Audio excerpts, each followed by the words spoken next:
ये जो law of demand है तुमको एक अंदाजा आ रहा है कि कम से कम 30 बार पूछा हुआ एग्जाम में।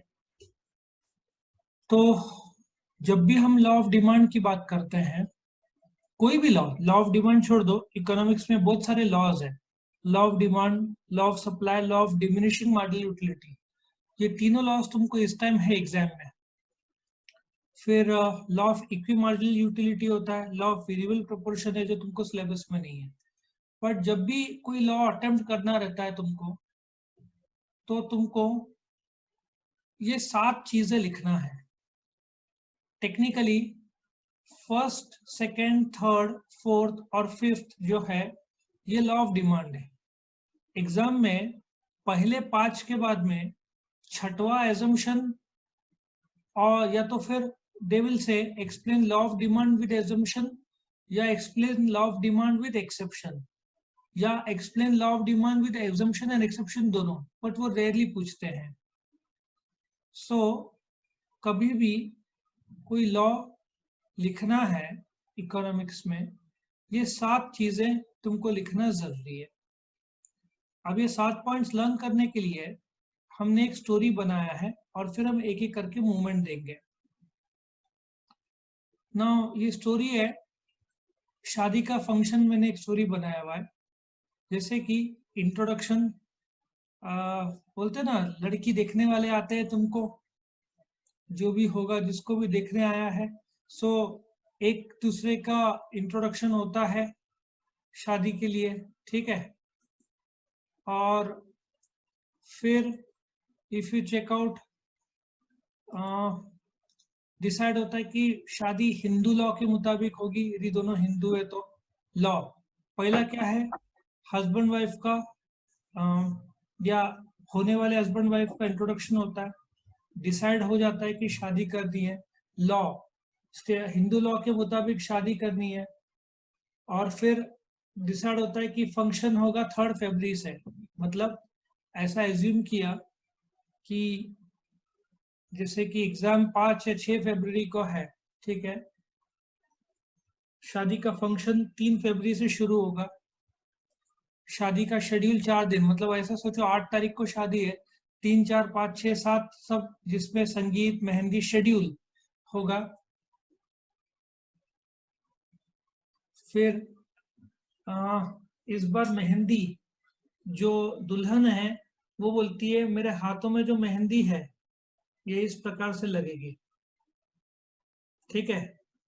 दुल्हन के हाथ में जो कर्व है ना, जो हार्ट शेप कर्व है वो लगेगी। लेकिन वो बोलती है बीच में हस्बैंड का फोटो के बजाय हो जाती है कि बीच में बुलेट लगाया जाए, ठीक है, बीच में बुलेट लगाया जाए। अब दुल्हन एज्यूम, शादी हो जाती है, दुल्हन एज्यूम करती है कि दूल्हा उसको घुमाने के लिए स्विट्जरलैंड लेके जाएगा, लेकिन दूल्हा भी बड़ा होशियार है। एक्सेप्शन के तौर पर दूल्हा उसको श्रीलंका ले जाता है या बांग्लादेश ले जाता है। तो ये 7 पॉइंट है। क्या लॉजिक सबको समझ में आया? पहले इंट्रोडक्शन होता है, उसके बाद में लॉ के मुताबिक शादी होगी, फिर फंक्शन होगा 3 फरवरी से, शेड्यूल 4 दिन का होगा, हाथों में जो मेहंदी का कर्व है उसमें बीच में दुल्हन बोलती बुलेट चाहिए मेरे को, एजम्पशन करती है कि हनीमून के लिए वो स्विट्जरलैंड लेके जाएगा, लेकिन दूल्हा एक्सेप्शन लेवल उसको बांग्लादेश लेके जाता है। ये 7 पॉइंट्स है लॉ ऑफ डिमांड के। ये तो सिर्फ पॉइंट्स था, अभी लॉ ऑफ डिमांड शुरू अभी होता है। नाउ याद रखो, सबके सेल फोन साइलेंट में लो, म्यूट में करो, सर म्यूट में करो, नहीं तो मैं इधर से एग्जिट कर जाऊंगा। लॉ ऑफ डिमांड तुम्हारे सामने आ रहा है, कोई भी बीच में मैं सवाल तुम्हारे लूंगा नहीं अभी। नाउ याद रखो, कोई भी लॉ ऑफ डिमांड या कोई भी लॉ इकोनॉमिक्स में एक्सप्लेन करने के लिए सबसे पहले इंट्रोडक्शन आता है। जैसे मैंने बुक में भी आंसर वैसे ही दिए है, वैसे तुम लिखोगे। इंट्रोडक्शन 3 से 4 लाइन का होना चाहिए, उससे ज्यादा नहीं। तुम शुरू कैसे करोगे? तुम बोलोगे law of demand is one of the most famous laws in economics, important या famous laws of कंजम्पशन। पूरे इकोनॉमिक्स में सबसे फेमस लॉ तो इसको ही माना जाता है। अब ये लॉ किसने दिया? एक इकोनॉमिस्ट थे, उनका नाम था डॉक्टर एल्फ्रेड मार्शल। उन्होंने एक बुक लिखी 1890 को। उस बुक का नाम था प्रिंसिपल ऑफ इकोनॉमिक्स। इस बुक में उन्होंने लॉ दिया। इस लॉ को लॉ ऑफ डिमांड बोलते हैं। बेसिकली ये लॉ दो चीज की बात करता है। वस्तु के इनवर्स रिलेशनशिप, मतलब प्राइस बढ़ा तो क्वांटिटी घटा और प्राइस घटा तो क्वांटिटी बढ़ा। ये प्राइस और क्वांटिटी का जो रिलेशनशिप है इसकी बात करता है लॉ ऑफ डिमांड। याद रखो, लॉ ऑफ डिमांड में सिर्फ दो चीजें हैं, प्राइस का बढ़ना और क्वांटिटी का घटना, और प्राइस कम हुआ तो कॉमन सेंस से क्वांटिटी बढ़ेगा। इसके अलावा लॉ ऑफ डिमांड में टेक्निकली कुछ नहीं है, तो उसको एक्सप्लेन करने के लिए ये सब लॉ बनाया गया है। Now statement of law her law में रहता है, ये तुमको लर्न बाय हार्ट करना पड़ेगा। In simple language doctor Alfred Marshall ने क्या कहा है? The law of demand states that, ठीक है, वही वाली बात है कि अदर थिंग्स बीइंग इक्वल, थोड़ी देर बाद हम समझाएंगे अदर थिंग्स बीइंग इक्वल क्या है। हायर द प्राइस, डिमांड क्या होगा? कम होगा। लोअर द प्राइस, डिमांड क्या होगा? ज्यादा होगा। So other things being constant का मीनिंग क्या होता है कि लॉ ऑफ डिमांड सिर्फ दो चीज से बनता है, प्राइस बढ़ा तो क्वांटिटी घटा और प्राइस घटा तो क्वांटिटी बढ़ा। नाउ हमने डिटरमिनेंट्स ऑफ डिमांड में देखा था कि तुम्हारा इनकम और टेस्ट, प्रेफरेंस, हैबिट्स, ये सब चीजें असर कर सकता है डिमांड को। बट डॉक्टर अल्फ्रेड मार्शल के मुताबिक लॉ ऑफ डिमांड में तुम्हारा जो क्वांटिटी डिमांड है उसको सिर्फ एक चीज असर करेगा, वो है प्राइस। प्राइस के घटने से क्वांटिटी बढ़ता है और प्राइस के बढ़ने से क्वांटिटी घटता है। अदर थिंग्स बीइंग कांस्टेंट मतलब अल्फ्रेड मार्शल ने प्राइस छोड़कर दूसरे सारे चीजों को न्यूट्रल कर दिया, एज्यूमिंग कि बाकी सब चीजें असर नहीं करते हैं। इसलिए चार शब्द से शुरू होता है, other things being constant, other things being neutral, जो भी शब्द यूज करो, बट ये शब्द ज्यादातर यूज होता है। नाउ याद रखो, जो डिमांड फंक्शन है उसमें तुम्हारे सामने ये आ रहा है। अब इसको मैं एक्सप्लेन करता हूं क्या बोलना चाहते हैं ये।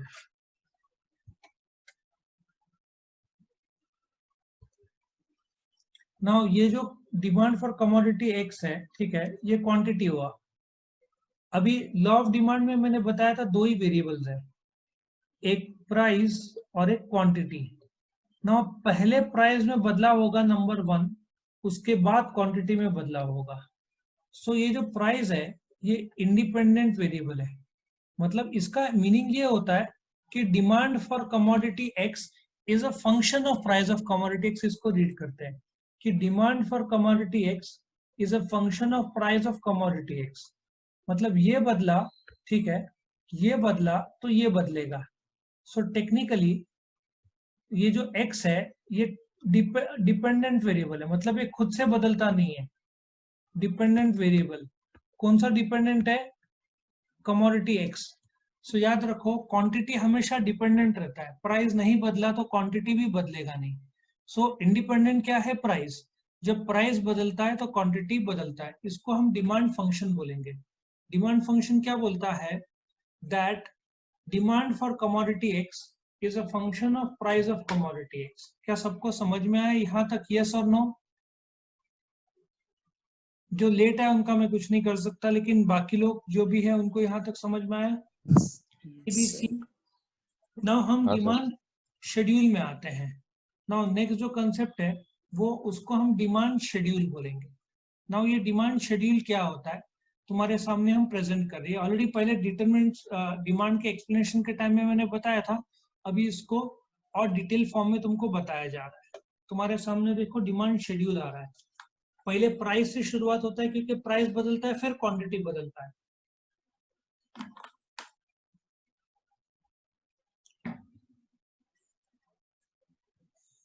अब इसको तुमको रट्टा मारना नहीं है, इसका मैं एक आसान टेक्निक तुमको बताता हूँ।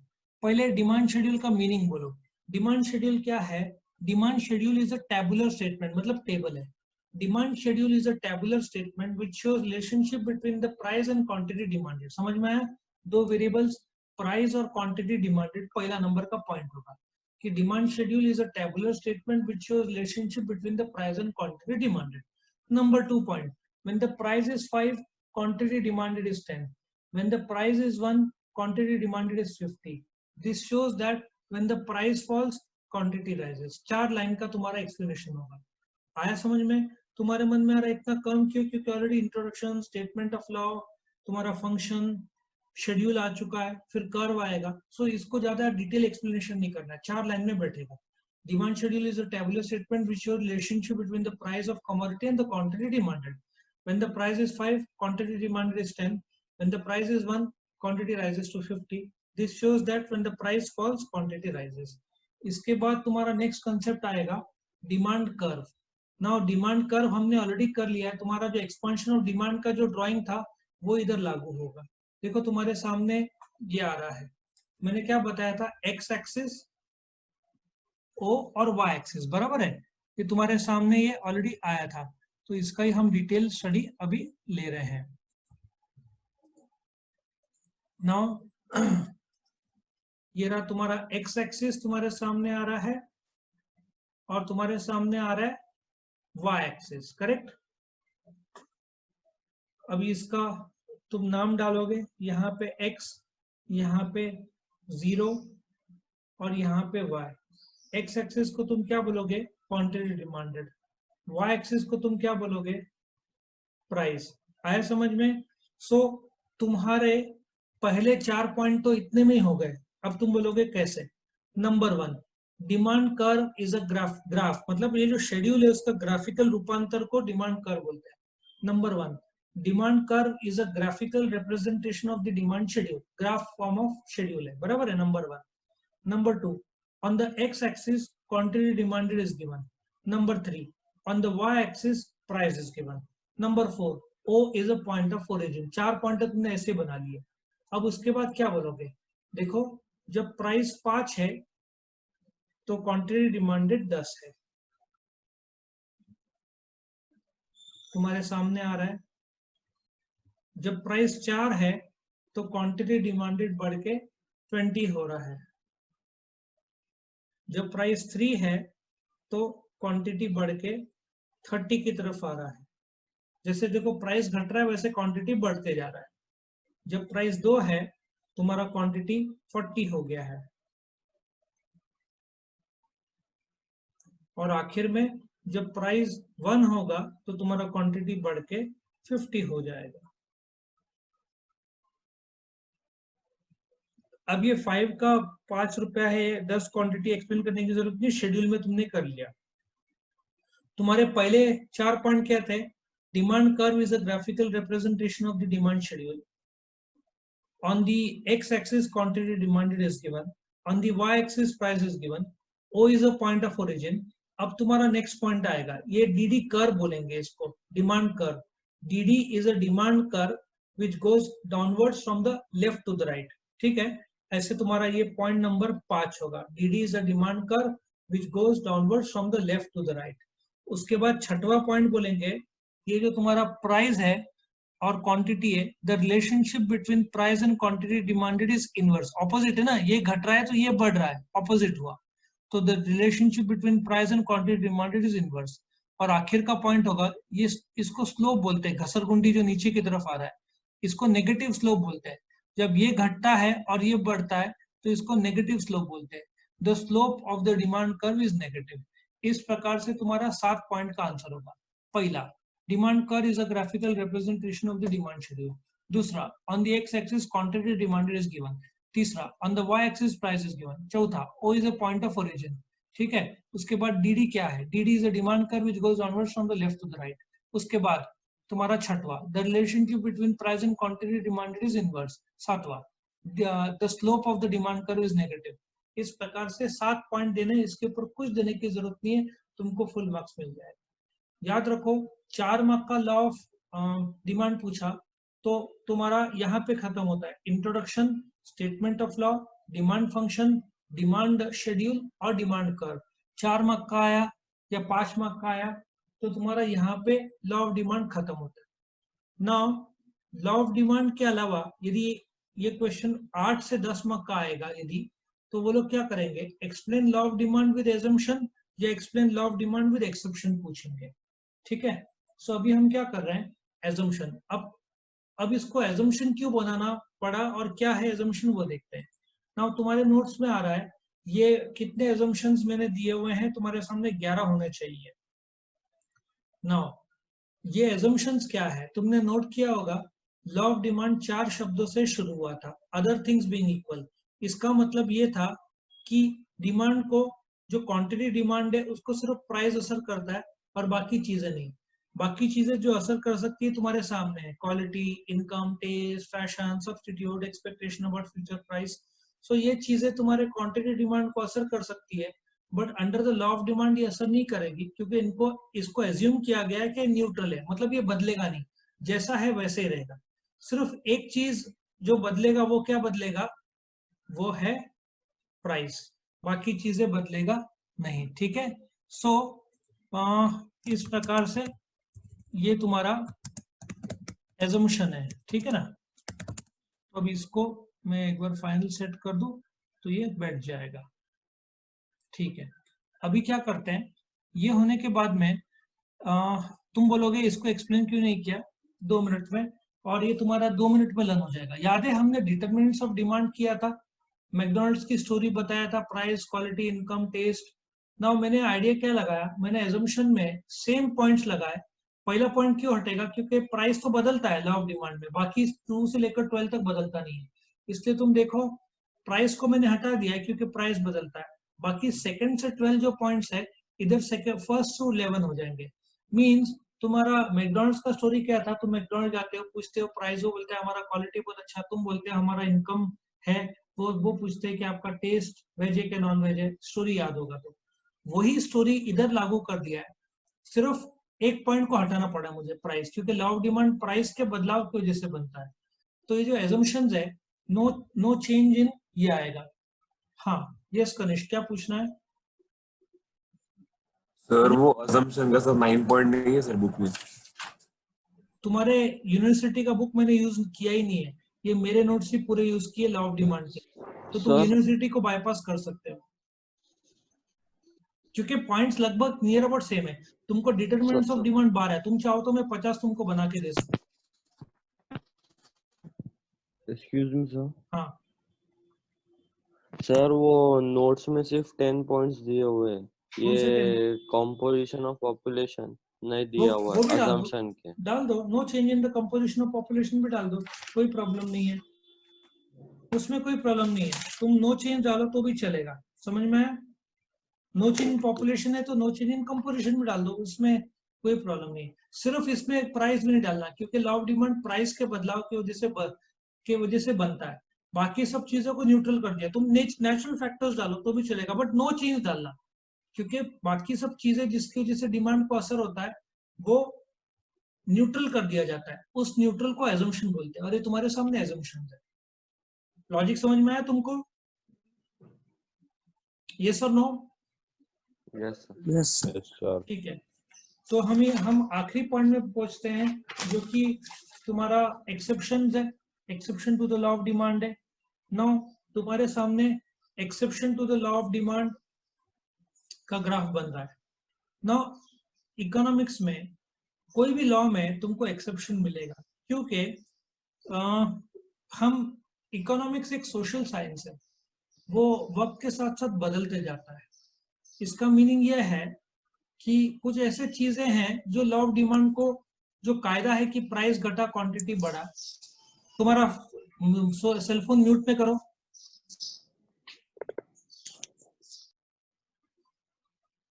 Exception to the law of demand में जब प्राइस बढ़ता है तो क्वांटिटी घटना चाहिए, और जब प्राइस घटता है तो क्वांटिटी बढ़ना चाहिए, ये लॉ ऑफ डिमांड है। लेकिन एक्सेप्शन मतलब लॉ ऑफ डिमांड टूट जाता है कि प्राइस बढ़ा तो भी क्वांटिटी बढ़ा और प्राइस घटा तो क्वांटिटी घटा, तो उसको एक्सेप्शन बोलते हैं। तुमको हर लॉ में एक्सेप्शन मिलना ही है, because economics deals with human beings, और ह्यूमन बींग्स का बिहेवियर वक्त के साथ साथ बदलता है। तो exception to the law of demand तुम्हारे सामने आ रहा है। देखो ग्राफ लगभग स्टार्टिंग सेम है, एक्स और वाई, और यहाँ पे क्या आएगा, क्वांटिटी डिमांडेड, और इधर क्या आएगा, प्राइस। लेकिन एक फर्क जरूर देखना इसमें, जैसा बनेगा तुम्हारे सामने ये देखो, ये ओरिजिनल क्या है, प्राइस, और ये तुम्हारा ओरिजिनल क्वांटिटी है। नाउ तुम नोट करोगे कि अभी क्या हो रहा है कि प्राइस, एक मिनट में इसको वापस से फ्रेम करता हूं तो ज्यादा अच्छा दिखेगा। ये तुम्हारा ओरिजिनल प्राइस और ये तुम्हारा ओरिजिनल क्वांटिटी है, बराबर है। अभी क्या हो रहा है, प्राइस बढ़ रहा है तो क्वांटिटी क्या हो रहा है, घटना चाहिए, लेकिन उल्टा क्वांटिटी बढ़ रहा है। इसका मतलब लॉ ऑफ डिमांड टूट रहा है। लॉजिक सबको समझ में आया कि प्राइस बढ़ रहा है लेकिन क्वांटिटी भी बढ़ रहा है, इसलिए इसको exception to the law of demand बोलते हैं कि लॉ ऑफ डिमांड टूट गया कि प्राइस के बढ़ने से क्वांटिटी घटना चाहिए, लेकिन यहाँ पे उल्टा असर हो रहा है कि प्राइस के बढ़ने से भी क्वांटिटी बढ़ रहा है, इसलिए इसको एक्सेप्शनल डिमांड कर्व हम बोलते हैं। क्या सबको ये पार्ट समझ में आया, यस और नो? क्या हम आगे बढ़ सकते हैं? ना तुम्हारे सामने जो एक्सेप्शन आ रहा है उसके पॉइंट्स है, ये तुमको अलग से देखो, प्राइस बढ़ा तो क्वांटिटी क्या हो रहा है, क्वांटिटी भी बढ़ रहा है, उल्टा हो गया, इसलिए ये exception to the law of demand इसको हम बोलते हैं। नाउ इसको एक्सप्लेन करने के लिए लेट अस कम टू एक एक करके पॉइंट जो इसमें है। Now exception to the law of demand में सबसे पहला जो एक्सेप्शन आएगा उसको हम गिफन्स पैराडॉक्स बोलते हैं। ये गिफन्स पैराडॉक्स तुमको 2 या 4 मार्क का शॉर्ट नोट भी आ सकता है। सो सिर्फ गिफन्स पैराडॉक्स पहले क्या बोलोगे, Giffen's paradox is an exception to the law of demand, number 1। Number 2, this paradox was given by sir Robert Giffen. अब ये पैराडॉक्स क्या होता है, पैराडॉक्स मतलब तुम नोट करो, डायमंड सस्ता है क्या महंगा है? महंगा है। तुमने डायमंड नहीं पहना तो भी चलता है। पानी के बिना हम जी नहीं सकते, लेकिन पानी सस्ता है। ये पैराडॉक्स तो नहीं, पैराडॉक्स हुआ ना जिंदगी का कि डायमंड जो टेक्निकली यूजलेस है बहुत महंगा है, लेकिन पानी जिसके बिना हम जी नहीं सकते वो सस्ता है। तो ये पैराडॉक्स होता है कि जो जीवन का सत्य है कि डिमांड की जरूरत, डायमंड की जरूरत नहीं है फिर भी महंगा, पानी बहुत ज्यादा जरूरत है तो सस्ता। इस कंसेप्ट को हम पैराडॉक्स बोलते हैं। नाउ गिफन्स पैराडॉक्स क्या है? नाउ पहली बात तो तुमको गिफन पैराडॉक्स समझने के लिए गिफन गुड्स समझना। गिफन गुड्स मतलब सस्ता गुड्स, या इकोनॉमिक्स में इंफीरियर गुड्स भी बोलते हैं। अब ये सस्ता गुड्स भारत में क्या होगा, बटाटे हो सकते हैं जो सस्ता है। सर रॉबर्ट गिफन ने ऑब्जर्व किया कि इंग्लैंड में, वैसे तो sir Robert Giffen was a Scottish economist, उन्होंने ऑब्जर्व किया कि जो गरीब लोग हैं, जब सस्ते वस्तु का दाम कम होता है, मैं एक एग्जांपल बताता हूँ। सपोजिटली जो बंस बोलते हैं ना, पाव, गरीब लोग पाव ज्यादा खाते हैं। ऐसा सोचो 12 रुपए में 1 डजन मिलता है, मतलब 1 रुपया का 1 पाव हुआ। तो सेलर सोचता है यदि मैं पाव का दाम 6 रुपया कर दूं, ठीक है, तो गरीब लोग ज्यादा मेरे से खरीदेंगे। तो एक सेलर क्या करता है, पाव का 6 रुपया डजन कर देता है। अब गरीब लोग का कितना रुपया बचा, पहले 12 लगता था, अभी कितना बचा, अभी कितना लग रहा है 6 रुपया, तो कितना बचा उनका, 6 रुपया बचा। इकोनॉमिक्स में जो पैसा उनका बचा उसको टेक्निकल भाषा में रियल इनकम बोलते हैं। तो गरीब लोग क्या करते हैं, 1 डजन के बजाय 3 रुपए में आधा डजन लेते हैं। अब उनके पास 9 रुपए, उससे केक खरीदते हैं, क्योंकि गरीब लोगों ने तो जिंदगी भर गरीबी में बिताया। तो उनका जो पैसा बचता है उससे वो लोग कोई थोड़ा लग्जरियस गुड्स खरीदेंगे। तो ऐसा देखा गया है कि यदि इंफीरियर गुड्स का या सस्ते गुड्स का दाम कम किया जाए, उसका डिमांड और भी कम हो जाता है, और फिर लोग थोड़ा सा महंगा वाला वस्तु खरीदते हैं। लेकिन वही पाव 12 रुपए का 15 रुपए करेगा, तो व्हाट विल हैपन कि गरीब लोग के पास रियल इनकम कम बचेगा दूसरे चीजों के लिए, तो उनको मजबूरी पाव बढ़ाना पड़ेगा, उनको हो सकता है दूसरा चीज सैक्रिफाइस करना पड़े। तो गिफन्स पैराडॉक्स बेसिक लेवल पे बोलता है 2 चीजें तुमको याद रखना है। गिफन पैराडॉक्स सस्ता गुड्स है, उसका दाम बढ़ा तो डिमांड बढ़ता है, उसका दाम घटा तो डिमांड घटता है। इस कंसेप्ट को गिफन्स पैराडॉक्स बोलता है। दिया है सर रॉबर्ट गिफन ने। सर रॉबर्ट गिफन एक स्कॉटिश इकोनॉमिस्ट है। गुड्स को गिफन गुड्स बोलते हैं। गिफन गुड्स मतलब सस्ते गुड्स। क्या सबको समझ में आया कंसेप्ट गिफन्स पैराडॉक्स? आगे बढ़ू मैं? नाउ प्राइस इल्यूजन में आते हैं। नाउ प्राइस इल्यूजन, तुम देखो अमेजन फ्लिपकार्ट का भी सेल था, सोनी के हेडफोन्स मैंने देखे कुछ ऐसे सोचा कि चलो देखते हैं, मेरे पास तो मैं तो सोनी का यूज करता हूँ। अब वहां पे 2000 रुपए के भी थे हेडफोन्स, 10,000 के भी थे और 25,000 के भी थे सोनी के हेडफोन्स। तुम्हारे मन में पहला विचार क्या आएगा ये तीनों हेडफोन्स देख के? पहला विचार आएगा कि जितना महंगा उतना ज्यादा अच्छा रहेगा, हो सकता है उसमें नॉइस कैंसलेशन हो। तो अपने मन में एक प्राइस इल्यूजन मतलब जो नहीं है वो भी दिखता है। सो प्राइस इल्यूजन मतलब कि जब वस्तु का दाम ज्यादा है, अपन क्या सोचते हैं कि महंगा होगा तो ज्यादा अच्छा होगा। सोचो पंचवटी में एक दुकान में थाली मिलती है खाने की 25 रुपए की, वही तुम पंचवटी होटल जाओगे वो तुमको 250 रुपए में मिलेगा। किसकी थाली अच्छी रहेगी? पंचवटी होटल की, क्योंकि अपने मन में आ रहा 250 है तो अच्छा देंगे। सो अपने मन में ऐसा प्राइस इल्यूजन है। क्रिकेट की बैट ले लो, 200 रुपए की बैट, ये एक 500 की, एक 1000 की। तुम्हारे मन में क्या आ रहा होगा? 1000 रुपए की बैट ज्यादा अच्छी होगी, भले ही 3 बैट सेम लकड़े से बनाओ, लेकिन अपने मन में एक इल्यूजन, एक विचार रहता है कि ज्यादा महंगा मतलब ज्यादा अच्छा होगा। आया समझ में पॉइंट नंबर 2? ऐसा भी हो सकता है तुम बिग बाजार गए, एक व्हाइट शर्ट है, एक 100 रुपए का व्हाइट शर्ट, एक 500 रुपए का व्हाइट शर्ट है। अब तुम कौन सा खरीदोगे वो बात की बात है। तुम्हारे मन में क्या विचार आएगा? 500 रुपए का शर्ट का क्वालिटी ज्यादा अच्छा होगा। Number 3, quality qualitative changes. अभी क्वालिटेटिव चेंजेस क्या होता है? तुम एक एग्जांपल ले लो, होंडा एक्टिवा गाड़ी या होंडा के कार्स या टोयोटा के कार्स क्यों लोग खरीदते हैं? क्योंकि ये जो होंडा या टोयोटा का क्वालिटी ज्यादा माना जाता है। इसलिए तुम नोट करो, जब क्वालिटी ज्यादा रहता है तो उसका कीमत भी ज्यादा रहता है। मर्सिडीज बेंज जैसी गाड़ी तुमने जिंदगी में पलटते हुए देखा नहीं होगा, क्योंकि कंपनी बोलती है हमारी गाड़ी कभी पलट नहीं खाएगी। उसका वजन ही इतना 2000, 2,000 किलो रहता है। सो बिकॉज कुछ चीजों का क्वालिटी ज्यादा है, अपने मन में एक विचार रहता है कि ज्यादा क्वालिटी के लिए तुमको ज्यादा कीमत चुकाना होगा, तो लॉ ऑफ डिमांड टूटता है कि ज्यादा क्वालिटी तो ज्यादा कीमत। तो ये भी एक एक्सेप्शन है to the law of demand. चौथा है तुम्हारा हैबिचुअल गुड्स। ये हैबिचुअल गुड्स क्या होता है? कुछ लोग को सिगरेट की आदत रहती है, तंबाकू की आदत रहती है, दारू की आदत रहती है। Let us take example, cigarette कितने का आता है? मैंने लास्ट टाइम पूछा था तो किसने मुझे 16 रुपए बताया था, मुझे पता नहीं है, मैं स्मोक नहीं करता, लेकिन फिर भी एक एग्जांपल ले लेते हैं कि 16 रुपए का एक सिगरेट आता है। अभी क्या दाम चालू है मुझे पता नहीं, बट सपोजिटली दाम गवर्नमेंट ने 20 रुपया कर दिया, ठीक है?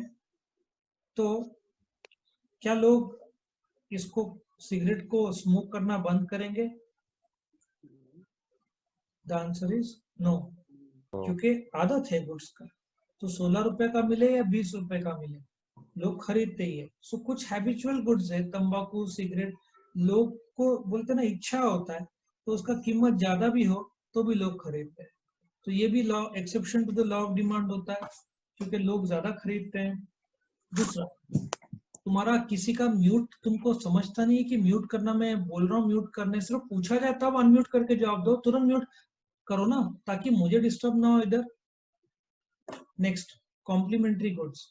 कॉम्प्लीमेंट्री गुड्स क्या होता है कि हम एग्जांपल ले, पेट्रोल का दाम बढ़ गया तो कार का, अभी देखो पिछले 20 दिन से लगातार दाम बढ़ा है, सिर्फ शायद संडे को एक दिन बढ़ा नहीं, बाकी उसके पहले लगातार 19 डेज 85 रुपीज शायद लीटर हो गया अभी। So exception to the law of demand में कॉम्प्लीमेंट्री गुड्स, पेट्रोल का दाम बढ़ गया तो कार का डिमांड क्या होगा? बढ़ेगा क्या घटेगा? घटेगा। या एक और सिली एग्जांपल लेता हूँ, शू का दाम बढ़ गया, लेदर शूज का, तो शू पॉलिश का डिमांड क्या होगा, घट जाएगा। अब शू पॉलिश वाले ने दाम कम भी किया, लोग जूते ही नहीं खरीद रहे तो शू पॉलिश कहाँ से लेंगे। तो कॉमन सेंस है, कॉम्प्लीमेंट्री गुड्स में भी ये एक्सेप्शन बन जाता है लॉ ऑफ डिमांड का।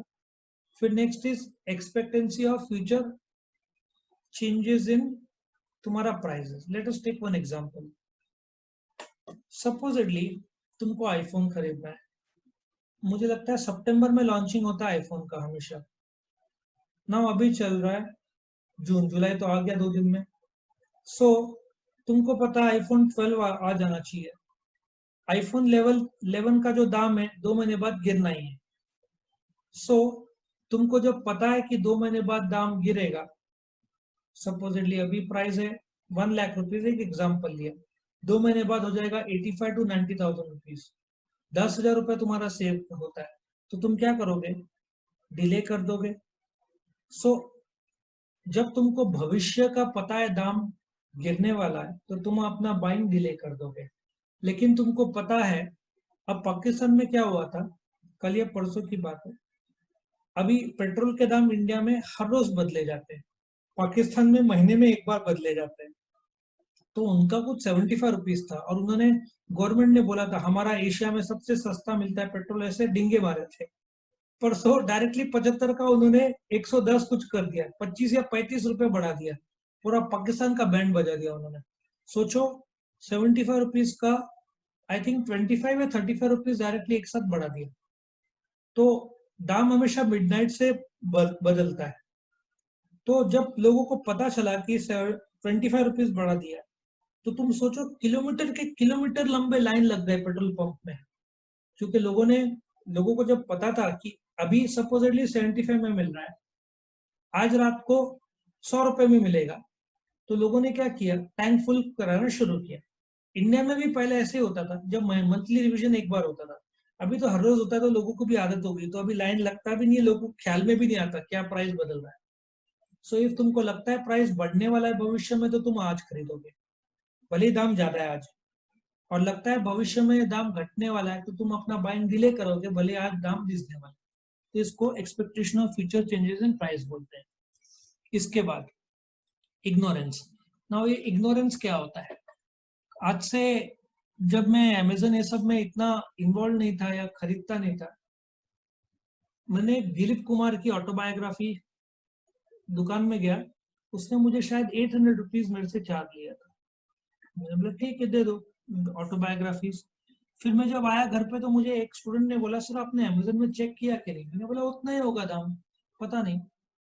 तो जब चेक किया तो same autobiography it was costing 450 rupees. So मुझे पता नहीं था, सो महंगा ले लिया। तो कई बार ऐसा होता है कि ऑनलाइन सस्ता रहता है लेकिन अपन मार्केट से महंगा ले लेते हैं। इग्नोरेंस जिसको बोलते हैं ना, पता नहीं रहता। अब पता रहा तो मैं बुक्स ऑनलाइन ही मंगाता हूँ, इलेक्ट्रॉनिक्स तो अवॉइड करता हूँ ऑनलाइन, लेकिन बुक्स ये सब ऑनलाइन ही मंगाता हूँ। प्रेस्टीज गुड्स, अभी इसका ले लो, डायमंड्स का।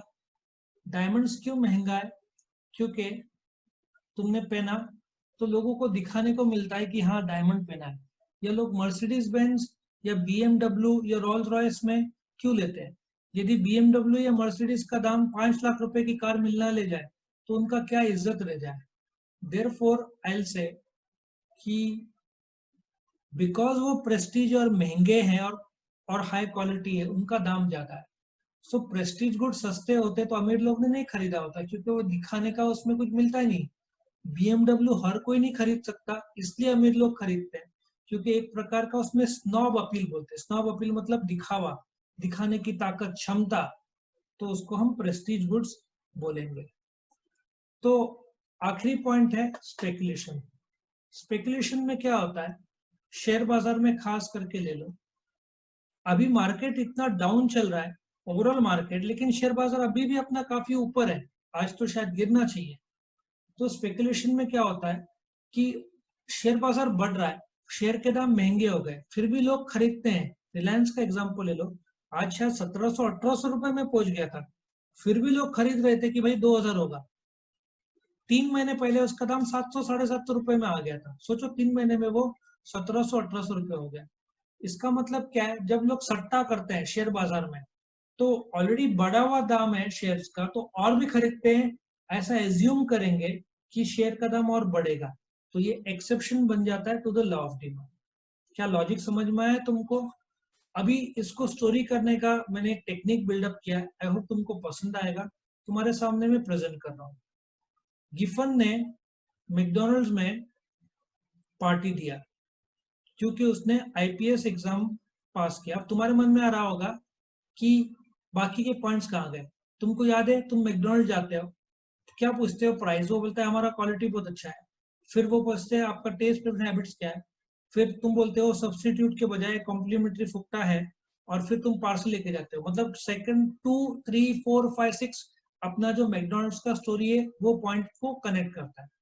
तो मैंने इसमें क्या जोड़ा है, गिफन ने मैकडॉनल्ड्स में पार्टी दिया क्योंकि उसने आईपीएस, इग्नोरेंस आई से शुरू होता है, और ये जो है तुम्हारा पी प्रेस्टीज, प्रेस्टीज गुड्स, ठीक है, वो ठीक है पी से शुरू होता है, और तुम्हारा स्पेकुलेशन एस से शुरू होता है।